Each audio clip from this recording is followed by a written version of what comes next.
Eto boss, Jeffrey, 'to nasabi niyo na 'to yung mga ganitong bagay kasi medyo ano 'to, delicate, situation yung pero ano ba yung mga karaniwan na sakit ng mga baboy na nakikita niyo diyan sa Nawala. inyong swine farming place? At ano ba yung ano kasi may mga swine flu, tama ba? Baboy 'to na swine flu, Yes. ganyan-ganyan, 'di ba? So ano ba nagiging gano'n? Well, hopefully hindi naman gano'n kasi alam ko wala namang gano'n since no'n, eh.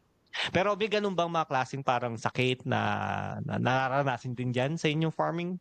Uh, Good question, sir, para sa viewers natin diyan sa Pinas. Believe ka po Mm. dito, sir, walang swine flu po dito. Good.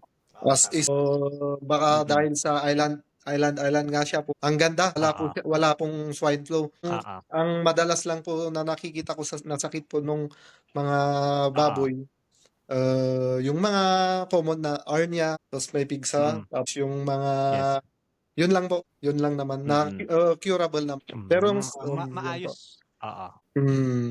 Sa mga lim, pero may mga lim na nakakaligtas 'pag naturukan po ng gamot.